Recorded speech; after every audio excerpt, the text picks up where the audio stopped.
it underscores this idea that if we stay with the old system that we've all become very used to, it's been in place for about 300 years, a little bit more, of this central bank monetary system, which has served us very well, but which has elements that could be called extractive. There's a great book, Why Nations Fail, that was very influential on me, and it puts forth a thesis that nations fail today because their extractive economic institutions do not create the incentives needed for people to save, invest, and innovate. Extractive political institutions support these economic institutions by cementing the power of those who benefit from the extraction. Now, that's a way of saying that the way life has evolved in the last 300 years is we've created these centralized institutions, and they've been very effective, and it's led to a very modern society.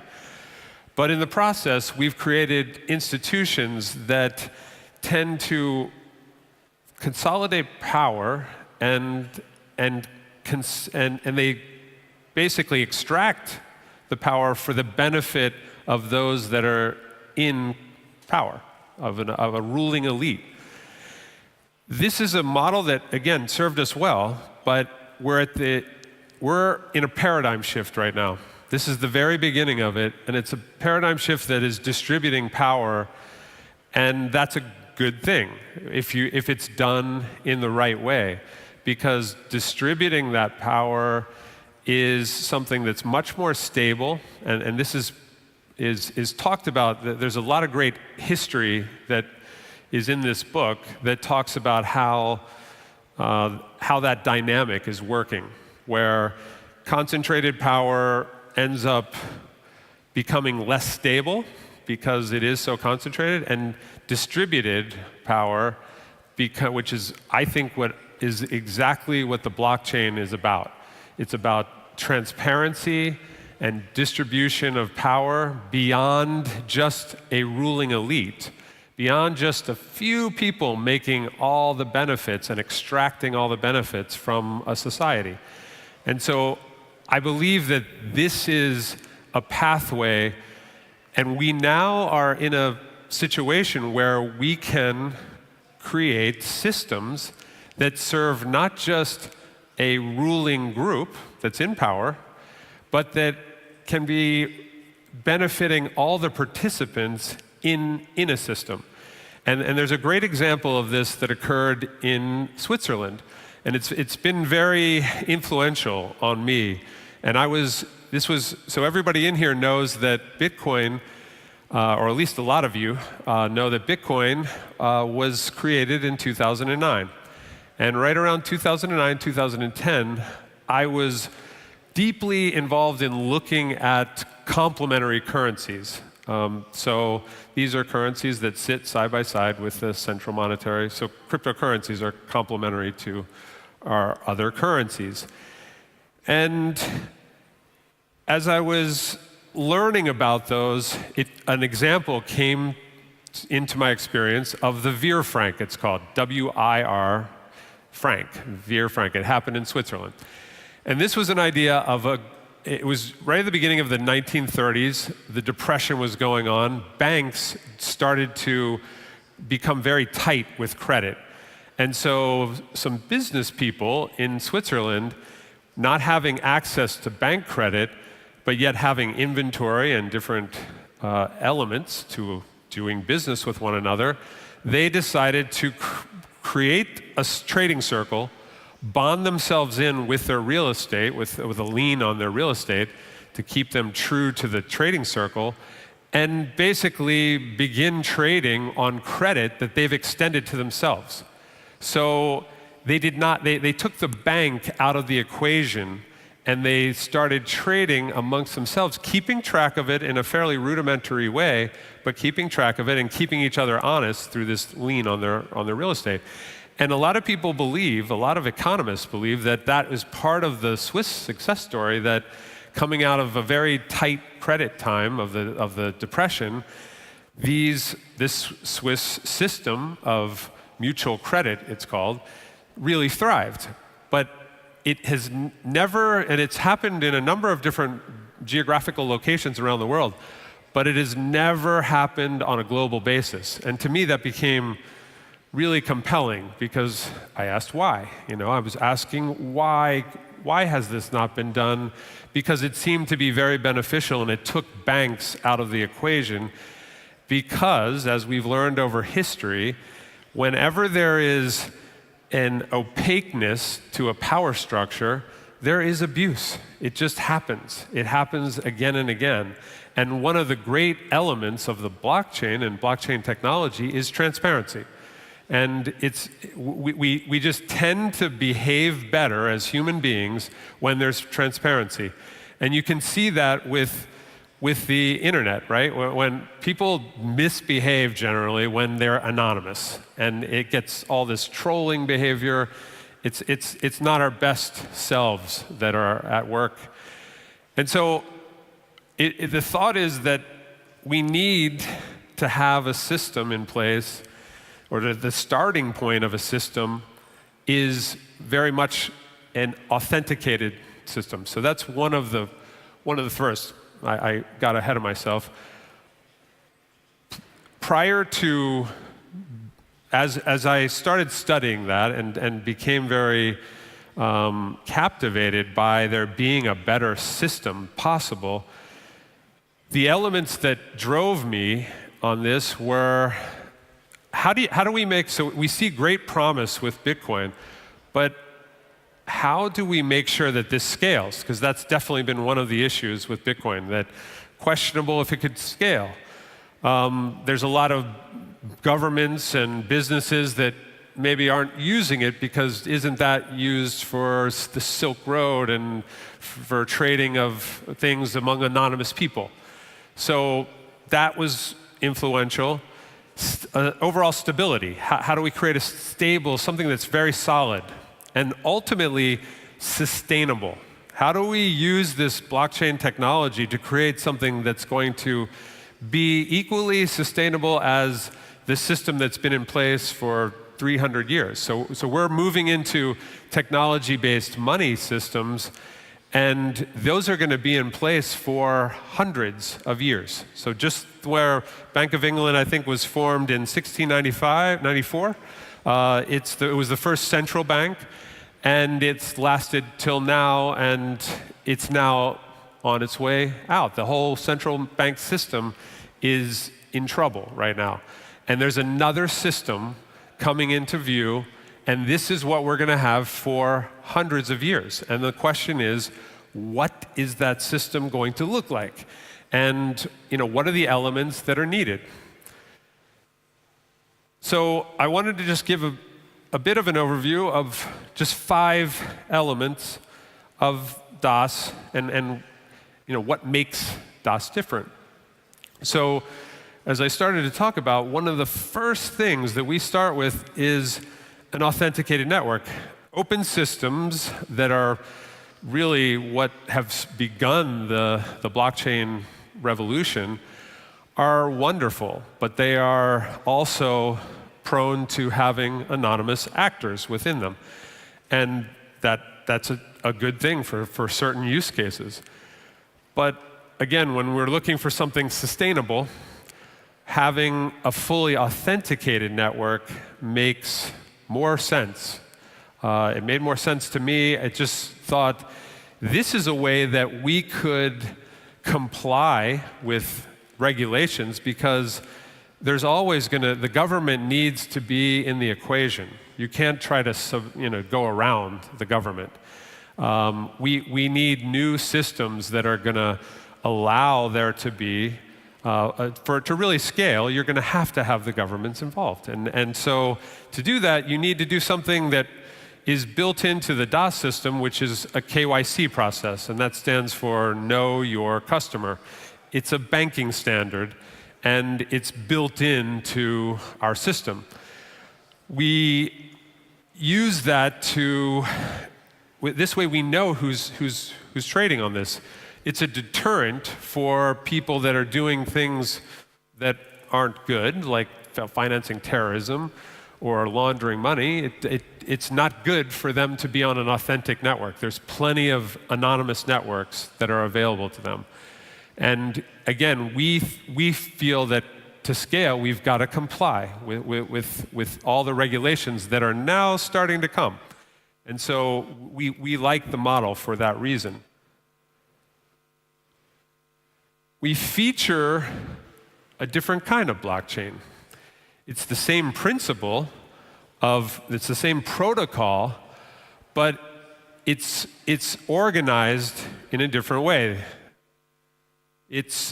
Instead of it being fully open, or on one extreme, or fully centralized on another extreme, our blockchain is a consortium blockchain, and so that means that there's a number of companies that share the master nodes, that basically these master nodes are licensed, and these different companies have an interest in running them in a way that is going to create value for the whole system.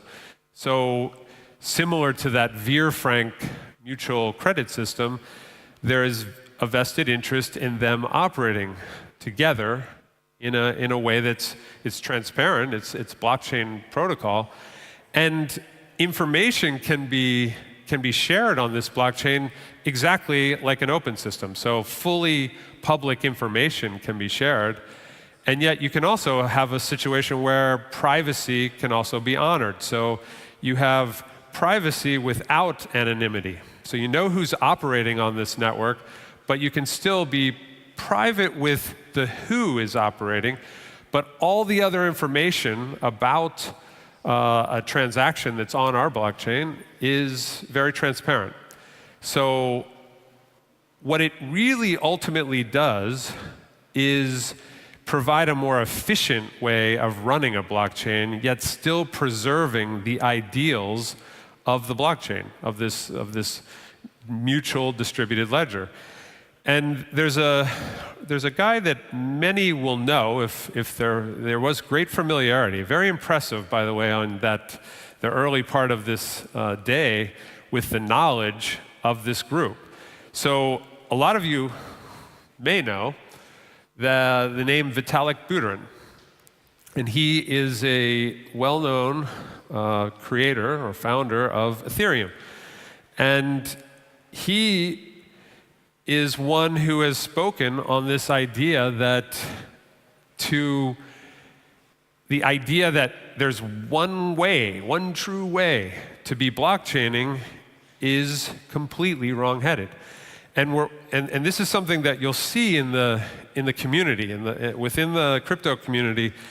They want, I just feel it's a limiting thing when you have a whole new technology, and this technology is really turning on the world. The world is wanting to explore blockchain, and yet there's a lot of people that think there's really only one true way to do a blockchain, and I say that it's a limiting thought, because we have to explore the potential for having more efficient forms of blockchain that are operating in ways that are equally preserving the ideals. There's trade-offs in all the models. Like there's no one way of blockchaining that is perfect and then one that's not perfect. They all are trade-offs, like everything in life. And so we just take our blockchain is very efficient, and what's possible because of that are 6-second blocks. Those are confirmed transactions within 6 seconds. It's highly scalable for transactions. And up here you can just get a sense of that Bitcoin at its current current rate is about 3 transactions per second. Ethereum about 20 transactions per second. PayPal 115. You get into Visa and they're capable of doing 56,000, but they're doing probably about 2,000. And this very efficient blockchain that is DasCoin's blockchain is capable of 100,000 plus transactions per second. And we built this blockchain. We have a development team that now has 30 people in Belgrade, Serbia, that built off of a code base that one of the top minds in the industry created, and that code base was the code that BitShares and Steam and EOS sits on. The creator was Daniel Larimer, and we used that and built further on it. And but that base is known to be very, very fast and could really go. Depending on what the equipment is on there, you can go well beyond these levels. So we like that as a backdrop for our system, and so it's very important that we have a very efficient blockchain, and we can do other things with those efficiencies that I'll get into.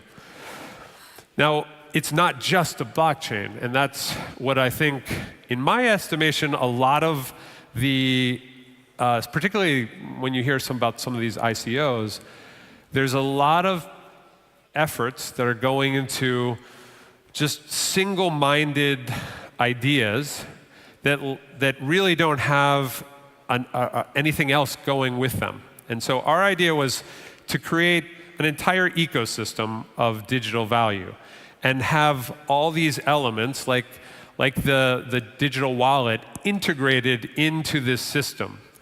And we believe there's a lot of value that can be created by that integration. And so we're very much about an ecosystem. And we do believe that others in the space aren't fully seeing the possibilities of value creation that are there for ecosystems. Now, we also have and feel it's very important to have a decentralized wallet. And it's not the purest of pure decentralized, meaning that it's downloaded onto a computer. Right now, it's part of a system, but the access to this system and the movement of assets within our system, our digital wallet system, is completely dependent on having a device. It's a USB type device. I have one here. Looks like a USB. It has a screen on it, and we call this a validator. And it's a required element on many. There's other cryptocurrencies that can use that kind of a hardware device, and that's a nice-to-have element. We thought it made sense to protect all of our currency users, and so we require that you have this device. And it's only with that device that you're able to move, or you can access and see, it's kind of in a read-only format, your wallet without this device. But you cannot move or trade, sell, buy without this device. And so it's a really important factor. And rather than, within a lot of the cryptocurrency community, it's a do-it-yourself situation. You got to be an expert to find out how to use one of these hardware devices, and then you have to go through all the steps to try to get your existing wallet integrated into this. We want to take you by the hand and bring you to this place where you have complete control over your digital assets. And that's not an easy thing to do, because a lot of people don't even want the responsibility of what happens in this decentralized age. But we think that it's really worthwhile that everybody gets decentralized access, and that you learn how to operate this kind of thing. It's done on 24 seed words. Those words we don't have. Those words you create essentially on the device, and you have them. And if you were to lose the device that I showed you, you could take any other device like it and program your words in and get access. That holds your private key. And so in the age of cryptocurrency, everything's dependent on this private key. And this device is the simplest way that we are aware of to manage your private key. And so we add that element of service. And so we're a really big believer in not that this isn't just technology, it's technology and people working together.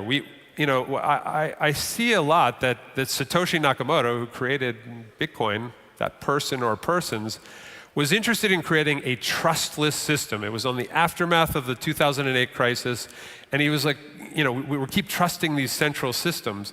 Can we design a system that requires no trust? And I believe that if we were robots, that would be an excellent solution, but we're not. And we've relied on trust, and trust is really important. And so I do think if you can take the people out of the equation, you don't need trust. But if anything is ever working with people, that you're going to have some way of trust. And I think that technology can enhance the trust. And that's what blockchain technology is about. But we are adding a level of personal involvement. I think of it as full service, and I think of it related to our ecosystem. So we provide a full service element to the ecosystem that when we get into running blockchains for businesses or governments, they will need assistance.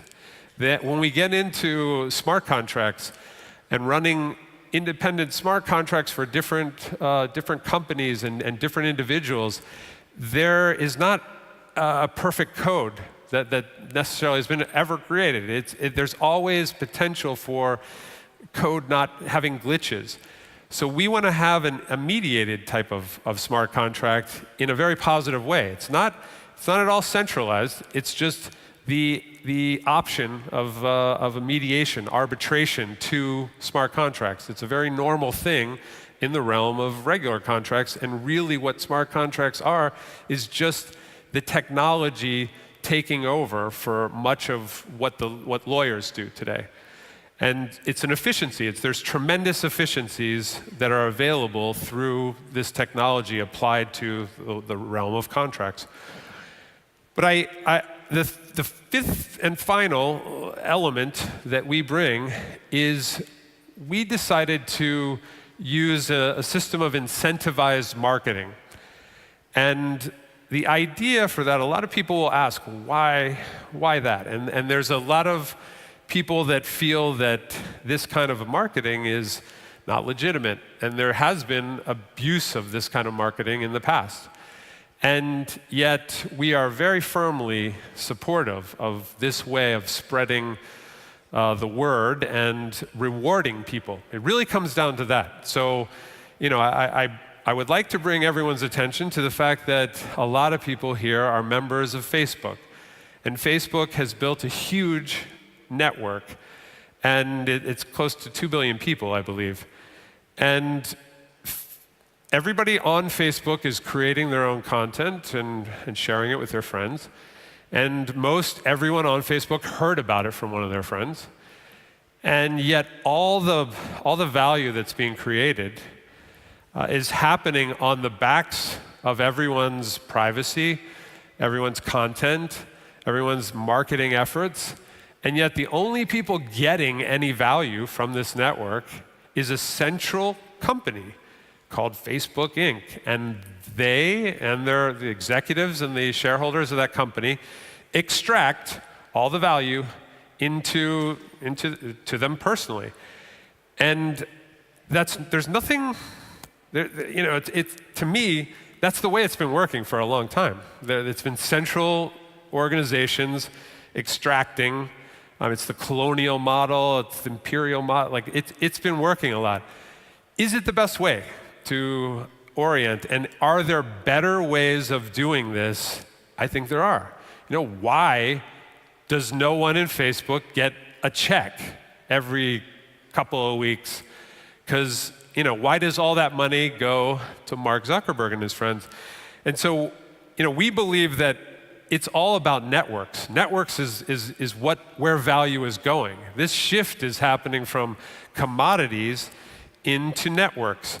And what we're finding with cryptocurrency is people don't know yet how to very accurately value networks. It's very new, and we're still coming into this, but it's all about networks. It's about what you can do on the network, who's on the network, how fast the network is, how much capacity is on the network.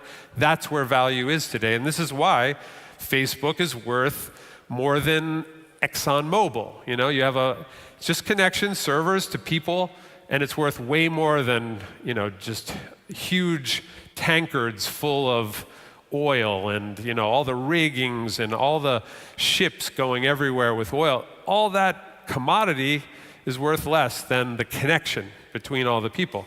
And so our view has always been, wouldn't it be a good idea to reward people as you're growing this network? Seeing how networks are very important to us and are important to the future of really everything, a future of value certainly, we wanted to create a way for people to benefit. Not just everyone benefits the same. No, they benefit commensurate with their impact on the growth. So the more someone is responsible for growing the network, the more that they would benefit from the value that's created. And so, we just really believe that that makes a lot of sense. So, in summary, there's 5 different factors: authenticated network, the consortium blockchain, the blockchain ecosystem, the decentralized wallet, and the incentivized marketing system. These are just 5 elements. There's many things in this space that we are doing a little different than other people because we have not stopped asking why. And I think it's in that why and the ability to follow that, knowing that there's going to be a lot of people that don't understand what we're doing. And we have to endure that. And we put on events like this, and this was, Net Leaders is a part of our ecosystem. And this event, the whole purpose of it is to extend to the community education about the space. And we've done similar education with the professional community in London. We just did on October 4th a forum for auditors, for accountants, because right now permission blockchains, which is what effectively we use, a permission blockchain, there's no auditing standard in the world right now. And so we funded this in London we are moving the accounting industry to adopt a standard, to create a standard. We had the Big Four was at that, as well as many other accounting firms, and they were at that trying to figure out, well, how do we account? They don't even have it down how they account for Bitcoin, and we're needing them to account for, we want to know how to audit a permission blockchain. The open blockchain doesn't need it; it's fully transparent. But there's a lot of drawbacks to that as well. So again, there's trade-offs, and we just feel this balanced place is a place where there's a lot of value creation that's possible. And so we tend to always end up in the middle of these trade-offs. We look for that hybrid solution. So that runs through a lot of what we do.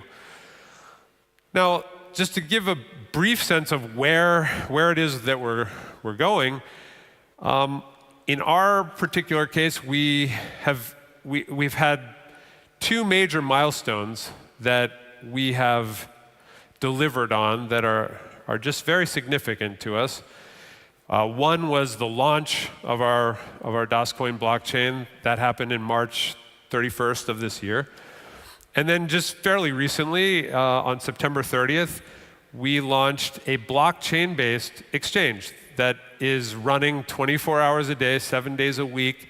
That is not, there's no central control over it. But the only difference is it's not public in that only people with these validators who are licensed in our authenticated network, they need to use this to trade on that particular blockchain-based exchange.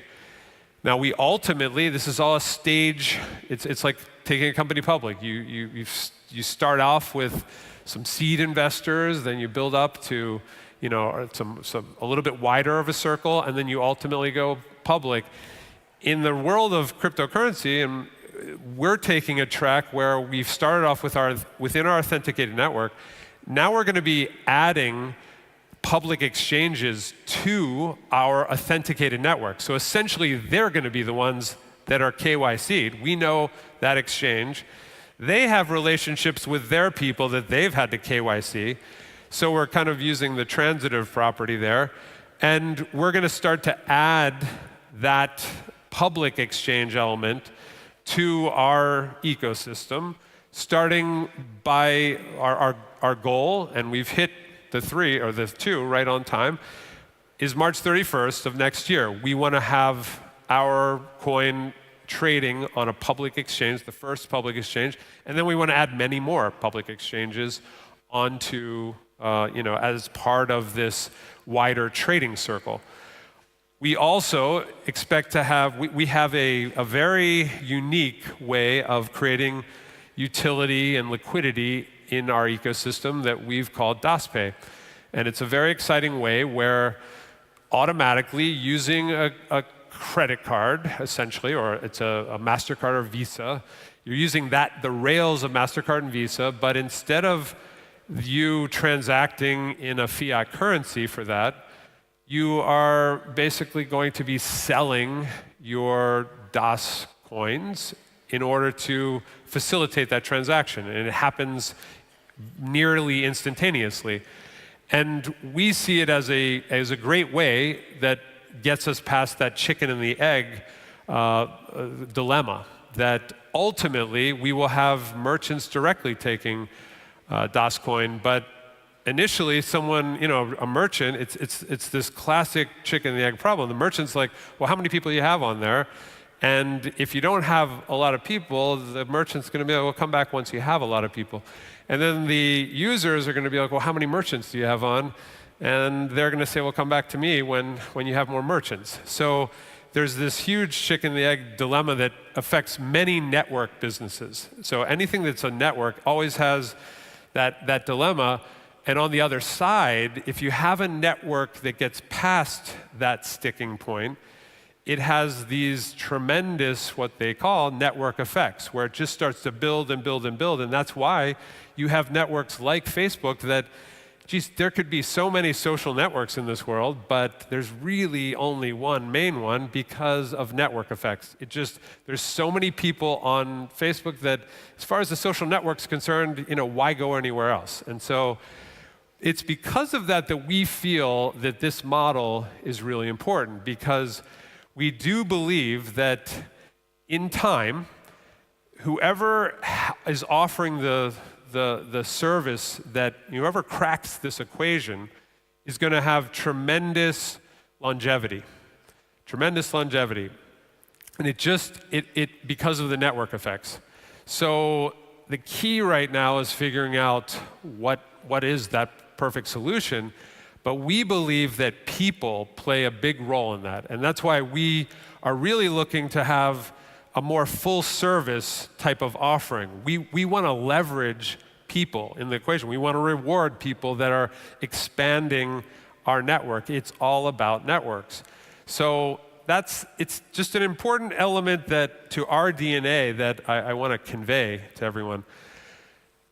And really along the lines of the why, this quote comes to mind. and it's from Robert F. Kennedy, and he said, "There are those that look at things the way they are and ask why. I dream of things that never were and ask why not. And I believe that you can't stop it just at the dreaming." And so I think the why is where you start on the solution path. And then you got to start to ask, you got to put together a plan, and then you got to start asking why not, and you got to start moving on your plan. And that's been the philosophy of where, what's behind what Das has been thus far and where we are right now. And so I just wanted to share that with everybody. So thank you very much, and I appreciate your time. Thank you.